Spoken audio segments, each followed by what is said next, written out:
코웨이 22년 상반기 실적을 스루풋 회계로 분석을 해서 진행을 하도록 하겠습니다. 분석한 결과 꼭 코웨이만 해당하는 내용은 아닙니다만은 코웨이 분석을 하면서 기업들이 회계 기준보다 더 중요한 것이 어떤 이 에틱, 도덕이라고도 볼 수 있겠고요. 모랄이라고도 볼 수 있는 건데 에틱이라는 용어를 좀 써봤습니다. 모랄은 조금 너무 거창한 것 같고 에틱이라는 용어를 선택했는데 그 사업보고서 공시 내용 주석들이 제 생각에는 unethical하다, 좀 비도덕적이다, 이렇게 표현을 하고 싶습니다. 하단에 나와 있는 내용 참조해 주시고요. 내용이 좋았다고 생각하시면 구독, 좋아요 부탁드리겠습니다. 그리고 1.5 배속을 보시기 바랍니다. 스킨 인 더 게임을 요약해서 소개하면서 그 은유로서의 어카운팅, 회계에 대해서도 똑같이 적용이 되지 않겠냐 하는 제 생각을 좀 나타내기 위한 것입니다. 천천히 좀 읽어봐 주시면 감사하겠습니다. 그래서 그 앞장에 표현했듯이 국제회계원 회계기준 IFRS보다 더 중요한 것은 도덕률이다. 이렇게 좀 말씀드릴 수 있겠어요. 그 제대로 공시를 안 했을 경우 정보의 비대칭 문제라는 것도 좀 거론이 될 수 있는데, 그 옛날 그 그리스 법에도 그 수천 년 전에도 그런 얘기가 있는데, 상품에 대한 정보를 구매자들에게 모두 공개해야 한다고 주장했었다는 겁니다. 지금은 뭐 상품의 정보를 넘어서 기업의 경영 성과 내용을 모두 좀 아주 밝게 공개해야 된다는 거로 해석을 할 수 있겠죠. 재무제표 주석은 법에서 요구하는 수준을 넘어서 정보 이용자들에게 모두 올바르게 공개해야 된다고 저는 그렇게 주장하고자 합니다. 법률이 발전을 거듭해서 궁극적으로 되어야 하는 것이 바로 도덕률이다. 법률은 바뀔 수 있지만 도덕률은 바뀌는 것이 아니다. 일반적인 생각과는 달리 법이 꼼꼼할수록 법의 허점을 이용해서 돈을 벌기는 더 쉬워진다. 사람들이 머리가 좋아서 법을 만들어 놓는다 하더라도 지키지 않겠다고 한다 그러면 미꾸라지처럼 빠져나가는 그런 길을 하고 합법이라는 이름 하에서 부정을 저지르고 그 분식회계를 하는 그런 사례들이 그 현재 살아가는 그런 내용들이겠죠. 그러니까 회계 기준을 얘기하기 전에 도덕률이 먼저다, 이런 얘기를 좀 할 수 있을 것 같아요. 뭐가 먼저다 하는 거는 뭐 솔직히 이 문재인 정권 때 그 유행했던 욕인데, 그때 얘기한 게 사람이 먼저다 뭐 이렇게 얘기를 했는데, 그게 도덕이 돼야죠. 그게 사람이 먼저라면은 그 소득주도 성장을 빗대어서 사람이 먼저다 그렇게 얘기를 한 모양인데, 사람이 먼저 돼야죠. 사람이 먼저다 하면은 그 사람부터 되라 하는 얘기로 고쳐서 얘기했어야 될 겁니다. 자, 약간 좀 여담이고요. 스루프 손익에서 매출은 1조 4천억 원으로서 뭐 크게 그 증가하지는 않았습니다. 매출 재료비는 뭐 그거보다는 조금 좀 적게 증가했습니다만은 전년도 수준을 유지했고요. 다만 운영 비용이 좀 2.2%가 줄었습니다. 그래서 그 스루프 생산성이 그 상승해 가지고 영업이익은 2,645억 원이 시현이 됐습니다. 그런데 원가회계 영업이익보다는 20억 원이 적은 수치입니다. 스루폿 그 분석을 계속 그 진행을 하면서 뭐 많이 봐주신 분들은 이미 아시겠지만은 가공비 배부 재고 자산이 증가했기 때문입니다.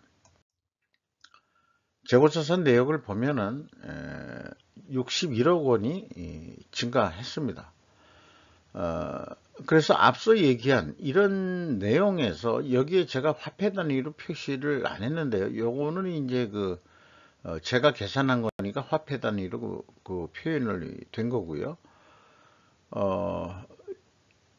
이것은 데이터를 모두 문자 속성으로 입력해서 분석을 위해 모두 숫자 속성으로 재입력해야 하는 수고를 만들고 있는 비매너를 보여주고 있다라고 말씀드리는 것을 나타내기 위해서 일부러 소수점 그 화폐 단위 세 자릿수 쉼표를 표시를 안 했습니다. 이런 일들이 솔직히 왕짜증을 나게 하는 거고, 이제는 좀 거창하게 당신들 비도덕적이야, 당신네들 비도덕적이야, 이렇게 좀 얘기를 해야 될 것 같습니다. 비매너라는 것도 조금 좀 더 점잖은 표현이죠. 도덕이라는 게 참 중요한 건데, 여기다가 이제 도덕을 제가 좀 써야 되지 않을까, 그렇게 생각을 합니다.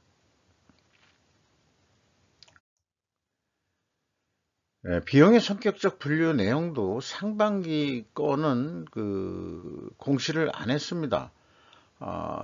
공시 기준을 지킨다 하더라도 이미 공시 기준을 넘어서 일반 많은 기업들은 분기나 반기 보고서에도 그 비성분 내역은 다 공개를 해주고 있어요. 그런데 공시 기준의 연간 사업 보고서만 하고 나머지는 뭐 안 해도 생략해도 된다, 그런 조항이 있는지는 확인은 못 해봤습니다만은 이제 안 해도 이렇게 돌아가는 걸 보면 그런 조항이 있는 거로 지금 추정이 되는 거죠. 남들이 다 해주고 있는 비용의 성격적 분류 데이터를 반기 보고서에 비공개하고 있다. 공시 기준 이전에 기업의 자세가 문제인 것이다. 전년 가공 비율을 감안 역산해서 풀이해낸 수치들이다. 그 결과 CSM 매출원가 재료비는 2.7% 증가했고요. 운영비용은 2.2%를 내렸습니다. 인플레이션 시대에 조금이라도 이렇게 내릴 수 있는 내용이 무엇이었는지 조금 더 추적을 해보고 싶었는데, 비성분 자체를 이 비용 성격들이 거기에 나오는데 그걸 공개를 안 하니까 알 방법이 없는 거죠. 가공 비율은 뭐 제가 기준했기 때문에 원재료 가격이 올랐다 내렸다 이거를 좀 판단하기가 좀 어렵습니다. PK 총 제조 비용도 제가 맞춘 거기 때문에 비교의 의무는 없고요. 또 운영 비용 중에서 이 인건비를 작년도 연간 인건비를 좀 찾아봤습니다. 3,678억 원으로서 직원 수가 6,514명인데 5,650만 원. 이 표가 잘못됐습니다. 연봉이 5,650만 원입니다. 요거는 잘못된 겁니다. 죄송합니다. 이게 이 비성분이 공시를 안 했는데 요거 이제 자동으로 반기 거를 2배 하기로 해놓은 건데, 제가 이걸 지운다고 해놓고서 되게 되게 짠 회사군요. 이렇게 보면 난 처음에 생각 없이 또 착각을 해가지고, 그러니까 비성분들을 이렇게 공개를 안 해주다 보니까 뭐 또 이제 저도 이 착각을 일으키게 되네요. 요거는 아닙니다. 요거는. 그래서 이렇게 직원들이 많은데 평균 임금이 5,650만 원이면은 이거 되게 소기업 성격이다, 이렇게 좀 볼 수 있을 것 같습니다. 주인이 누군지 모르겠네요. 맨 마지막에 좀 얘기를 하죠. 그리고 판매 수수료라는 것도 작년에도 좀 줄었습니다. 짜게 좀 놀고 있네요. 계속해서. 3단계 재고자산 회계 투명성 현금 흐름표 기준인데요. 현금식으로 읽으면은 현금이 129억 원이 나갔는데 129억 원이 증가해야 되는데 119억 원이 증가했으니까 10억 원의 현금이 어디로 날아갔느냐, 이렇게 얘기하면은 재고자산 평가손실이 12억 원이요. 그러면 3억 원이 어디서 더 나타났느냐? 그러면은 렌탈 자산에서 재고자산, 이것도 오늘따라 또 제가 좀 에러가 좀 있네요. 재고자산으로 대체된 금액이다. 그게 이제 3억 8천이다. 그리고 전년도 금액은 그 추적을 못했습니다. 알 수가 없습니다. 그래서 그 일단은 뭐 현금 흐름표 기준만 좀 맞는 거로 이렇게 확인이 됐습니다. 경영평가 지표로서요, WCAI 회전율 하락은 원재료 가격 상승과 수르픈율 상승은 렌탈이나 판매 가격 상승으로 입증해야 한다. 왜냐하면 분식회계 개연성 가정을 반증하기 위해서 그렇다. 이렇게 그 마이너스 플러스 역방향이면은 분식회계 개연성 가정을 세우고 있습니다. 그런데 이걸 반증하려면은 여기 나와 있는 대로 그렇게 그 원재료 가격이 상승하고 판매 가격은 하락한 거로 그렇게 입증이 돼야 될 것입니다. 임팩트 미래가치는 8.9% 하락했습니다. 수금 속도는 매우 느리네요. 네. 그런데 이제 매입 채무 지급 속도는 매우 빠릅니다. 이것은 그 회사가 판매, 영업하는 방법이 제품의 판매 금액보다도 주로 그 렌탈에 의해서 영업을 하는 그런 업종이 성격이 짙기 때문에 이런 그 결과가 나온다, 이렇게 볼 수 있을 것 같습니다. 다행스럽게도 원재료 가격과 판매 가격 차이를 게시를 했습니다. 이 말씀을 드리면은 원재료 가격은 단순 평균할 수밖에 없었는데요. 2.9%가 상승한 것으로 되어 있습니다. 그런데 제품 가격은 이게 그 굴곡이 너무 심해가지고 공기청정기 경우는 30.6% 판매 가격이 내려갔고, 비대도 없고 가격이 내려갔고, 인플레이션 시대에 이 회사는 왜 이렇게 판매 가격들을 낮췄는지, 렌탈 가격은 제외를 했습니다. 판매 가격 기준으로만 했습니다. 뭐 렌탈도 상응해서 내려간다고 보기 때문에요. 정수기만 조금 그 가격을 2.7% 올랐는데, 이거를 단순 평균하면은 또 그 오해 소지가 있어서 요거를 나름대로 이렇게 찾아볼 수 있었습니다. 이 정수기 청정기 매출 비중으로 이 매출 비중으로 해보면은 평균이 4%대가 하락한 것으로 이렇게 가중 평균이 나옵니다. 그러면 판매 가격이 하락했고 원재료 가격은 상승했다. 이것은 입증이 된다. 거꾸로 이 코웨이를 제가 변호하기 위해서 가중평균까지 뽑는 그런 이 성격이 되어버렸네요. 현금 재무지표로서 캐펙스 자본적 투자는 없고요. EAT 새우 현금 순이익은 5,040억 원으로서 17.2% 수익률, 전년보다 2.2% 감소했습니다. 채권자한테 925억 원을 추가로 차입을 해서 레버리지율은 38.3%가 됐습니다. 주주잉여 현금 흐름은 이익배당 성격이 대부분인데 ROE 3.1%가 되겠습니다. 매우 배당률은 높게 가져가고 있습니다. 월급은 짜게 주고 그 다음에 이제 각종 비용은 줄였으면서도 말이죠. 그리고 최종 1,790억 원의 현금이 유입이 됐다, 이렇게 표현될 수 있겠습니다. 현금성 자산, 리스크 대비 현금 버퍼율은 18.4%로 크게 증가했습니다. 이익 잉여금률은 무려 1200%로 한 100% 이상 상승을 했습니다. 주가를 보면은 56,700원으로서 2021년 말 대비 17,700원이 하락했습니다. 장부 가격 대비 228%로 떨어졌는데요. 그 시중에서 이렇게 이 가치를 못 받고 있는 얘기는 어떤 그 매출의 신장이라든지 뭐 또 영업이익의 그 극변한 변화가 없고 2021년도 실적하고 대부분 대동소이하기 때문에 크게 이 매력을 못 느꼈던 것 같습니다. 그러나 이제 거의 뭐 100% 정도 그 가격이 추락을 했네요. T4라는 거를 많이들 그 주식하시는 분들이 퍼 얘기를 하는데, 저는 이것이 주가 나누기 주당 순이익인데, 저는 그 원가 회계의 주당 순이익을 신뢰하지 않기 때문에 이 퍼를 안 해왔어요. 근데 굳이 이거를 T퍼라고 해서 스루퍼퍼라고 해가지고 한다면 시가총액 나누기 T 영업이익까지만 한번 해보자. 그러면은 돈 버는 거에 비해서 주가가 어느 정도 대우를 받고 있는지, 이게 떨어졌죠. 네, 뭐 이 주가가 떨어졌으니 당연히 그 비율적으로도 이렇게 떨어진 거로 그렇게 산출이 됩니다.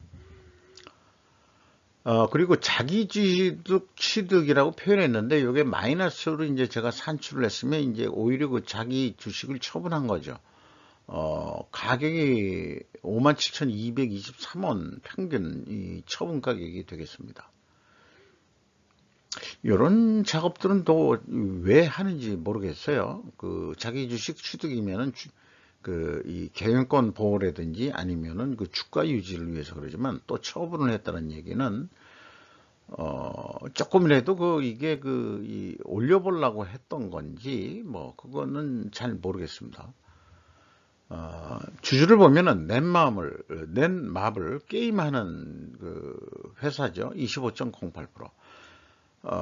게임으로 돈을 벌어서 이게 이제 이 방시 무슨 형제라고 그러죠. 이 넷마블이 그 대주주로 되어 있고 국민연금금 들어와 있고, 임팩스 어세트 매니지먼트라는 데가 6.26%, 그 다음에 BNP 파리바스 어세트라는 데가 5%. 근데 외국인 전체 지분율은 61.55%가 되겠습니다.